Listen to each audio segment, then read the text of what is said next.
Morning. It doesn't seem very long ago in the service that we looked at Hebrews 11, but I'm going to read it again, so sorry about that. Just the three verses that are the subject, well, the starting point for today's. I'm not doing anything. Was that me? Yeah, okay, lovely, thank you. It was by faith that the people crossed the Red Sea as if it were dry land. The Egyptians also tried to do it, but they were drowned. It was by faith that the walls of Jericho fell. They fell after the people had marched around the walls of Jericho for 7 days. And it was by faith that Rahab the prostitute welcomed the spies and was not killed with those who refused to obey God. And another time that Rahab is mentioned in the New Testament is in James's letter. And he says of her, another example, the previous example was Abraham that he's just talked about. Another example is Rahab, who was a prostitute. But she was made right with God by something she did. She helped the spies for God's people. She welcomed them into her home and helped them escape by a different road. Now, is there anybody else apart from me who went to a school that had a school song? All right, one or two. I think that may show our age a bit, but yeah, well, the school I went to, which is that one, Newcastle Royal Grammar School, and those main buildings look exactly the same as when they did when I was there in the 60s. They had a school song, which the headmaster won before the current, quietly disposed of. And that celebrated all sorts of famous former pupils and was obviously designed to inspire the current generation to emulate them. And I was very much reminded of it when I was reading the lists in Hebrews 11 of all the good and great of Israel. So I'm afraid you're going to find out what my school song was about. And I'll try and stand here so I can't see either screen and see if I can remember it.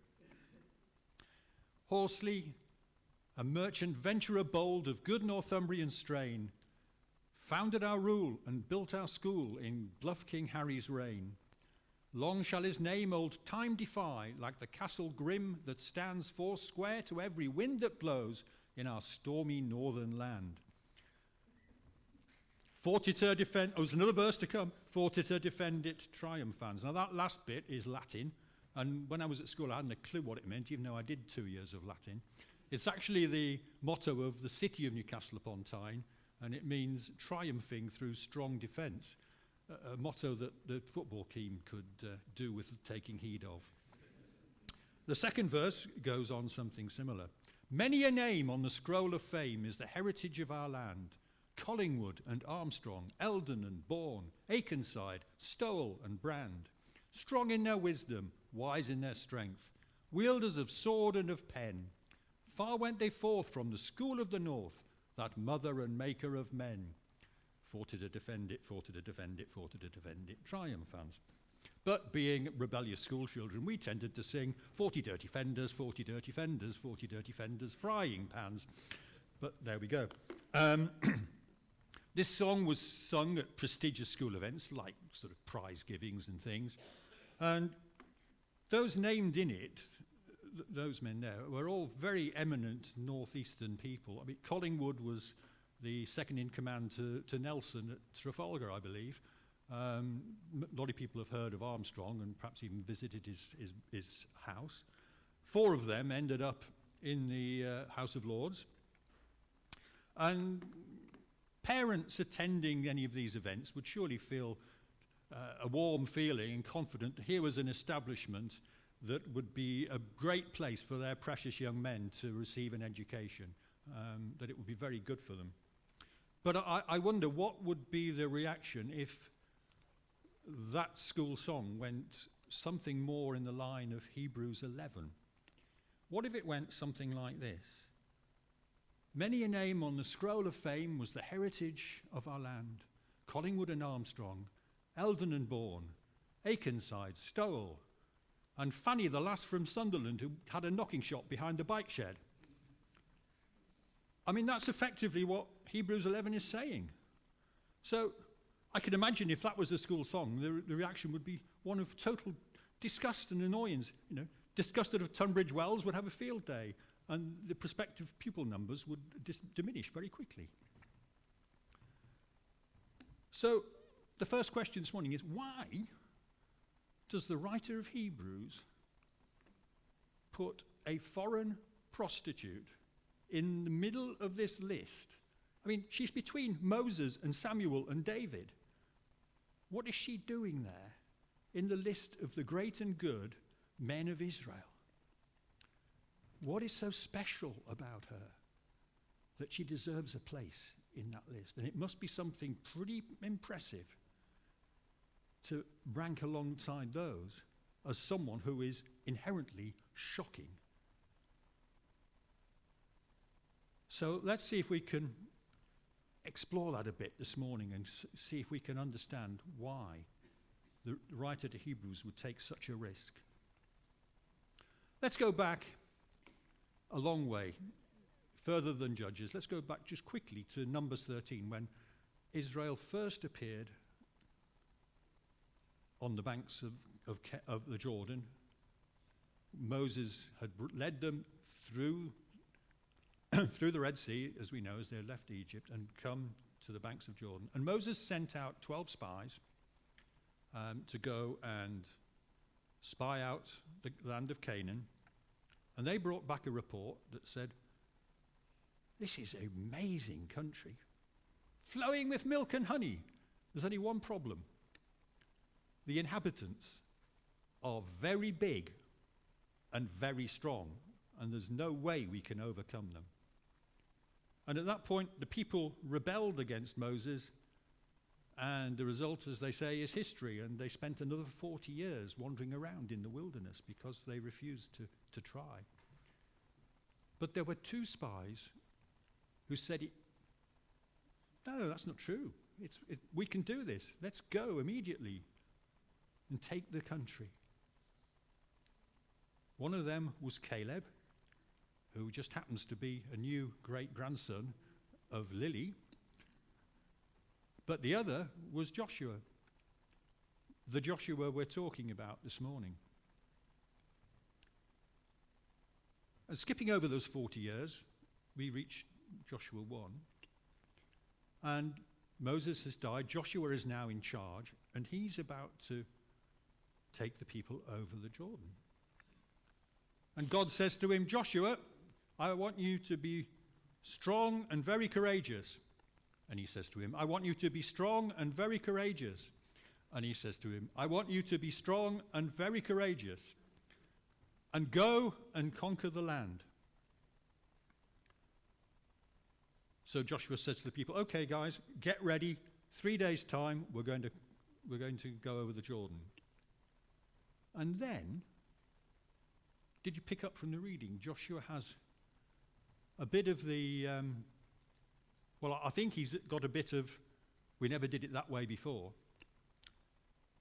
He secretly sends out 2 spies. Why would he do that? God hasn't particularly told him to do that, as far as I can tell. Is it because when he was second in charge, Moses sent spies? Is he just doing what we've done before? Does he not feel confident? He's been there once already and seen what it's like. But anyway, I don't think Joshua had a mandate for sending spies. And I think we need to be careful ourselves when we're doing things, that we don't just follow what we did last time. Even if we did it because there was a good leader who led us that way last time. That we have to let God speak to us where we are now and move forward from there. What would have happened, do you think, if those two spies had been caught in Jericho and hadn't got back, what would Joshua have done? Do you think he might have panicked and said, perhaps they are too strong for us? And perhaps Israel might have turned away again. Who knows? Let's beware if we never did it that way before. What isn't speculation is Joshua did send the spies, and those two spies came to Jericho, and they tried to mingle and blend in and not look like strange foreigners. And the way they tried to do it might not be the way that we would choose, but they tried to do it by spending the night at the local brothel. And the king got to hear about this, and he sent men to confront Rahab and to get the spies out of there. And at this point you can see the story's unraveling, just as you might expect it would if Joshua was acting against what God had told him. But God wasn't going to allow Israel to be put off a second time, fortunately for Joshua. And this is where the story takes a wonderful God-given turn, and we meet the faith of Rahab, the prostitute. I mean, she is someone who has never done it this way before, believe me. But she was also, get this, she was also willing to stake the lives of herself and all her family on the faithfulness of a God who was the God of their sworn enemies. Let that sink in.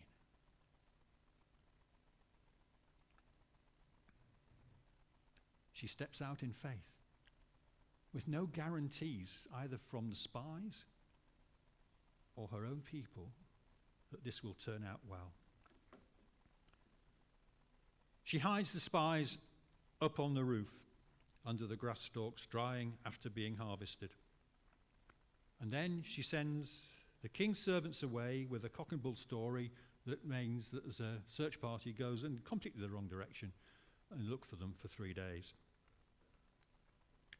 And once the heat is off, approaching night time, she goes up to them and she makes this amazing declaration of faith. She says, I know that Yahweh has given you the land. Now, Yahweh is the name that God gave himself when Moses asked, if someone asks me, who shall I say sent me? And God said, Yahweh, which means roughly, I am.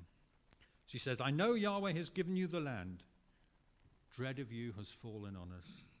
All the inhabitants melt in fear. We have heard, I'm way behind. We have heard that Yahweh dried up the Red Sea before you. We've heard that you conquered the kingdoms of Sihon and Og.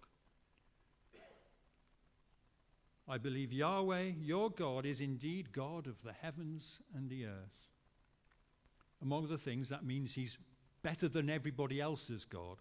He is the God, and he's over every nation. And she makes a covenant with the spies in their shared faith in Yahweh and vows to spare their lives in exchange for the lives of her family.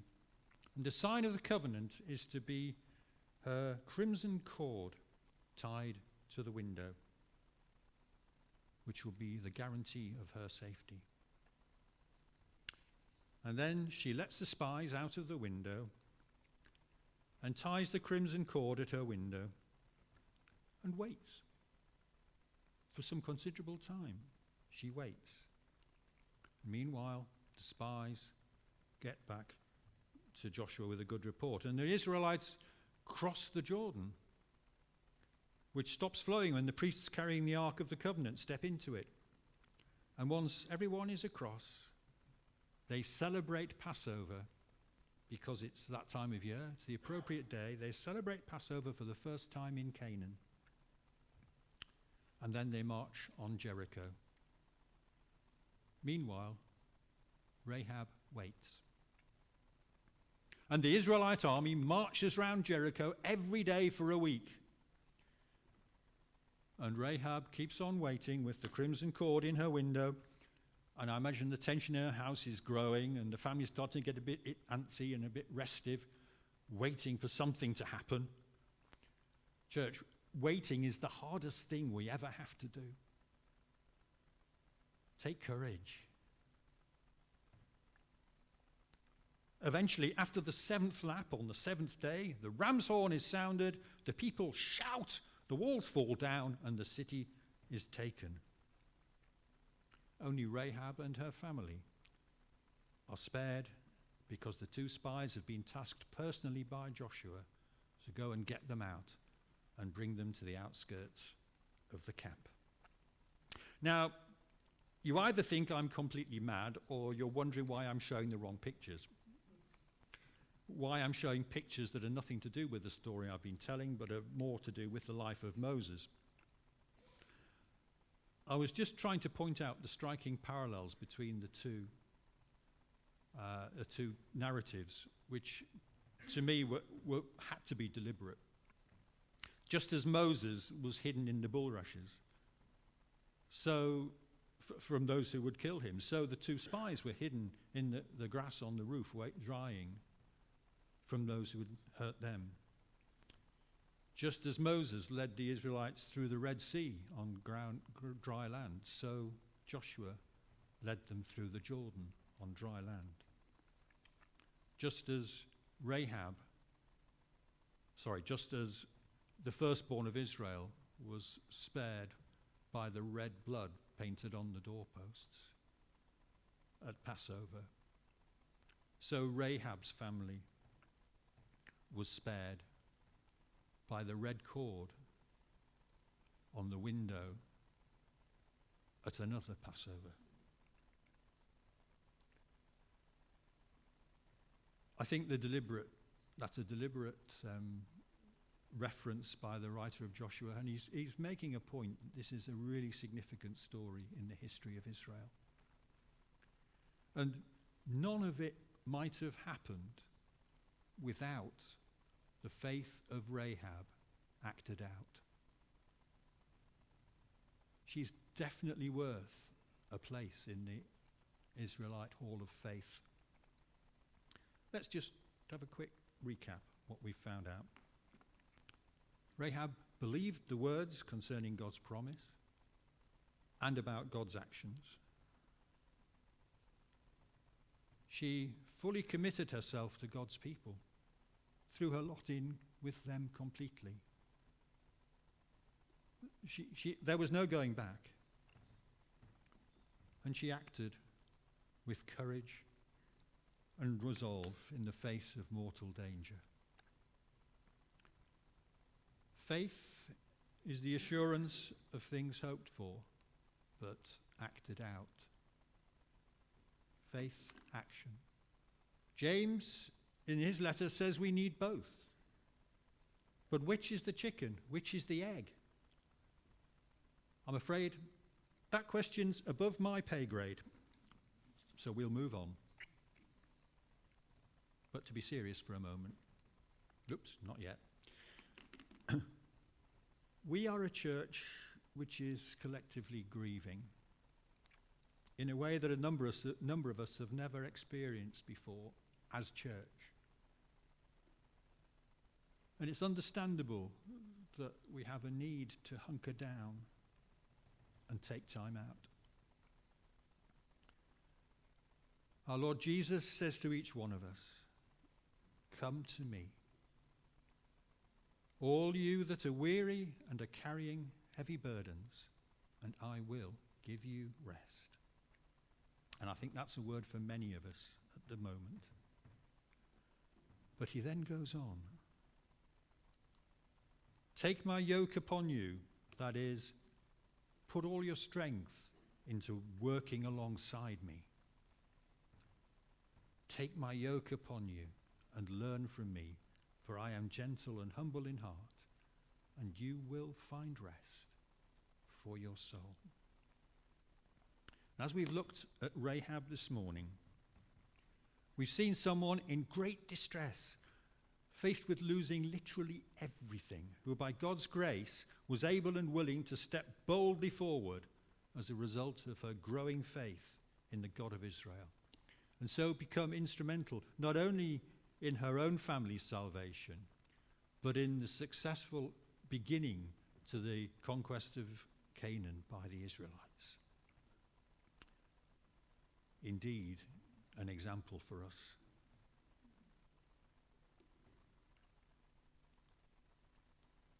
In a few minutes, we're going to be celebrating communion together, which was first celebrated at yet another Passover, the one just before Jesus' crucifixion.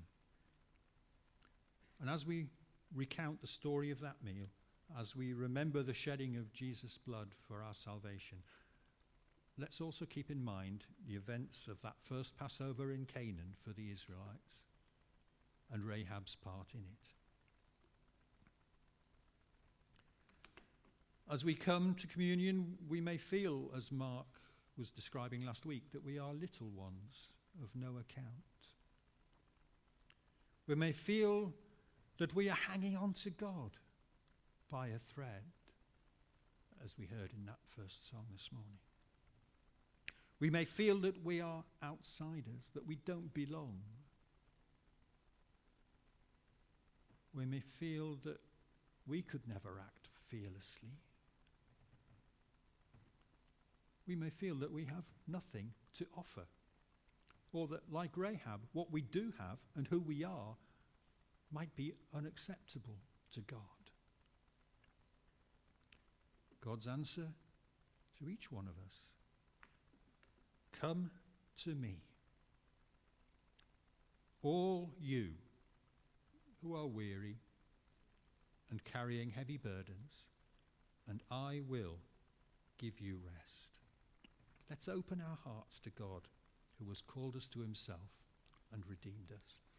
Let's be willing for him to call us to do things we've never done this way before.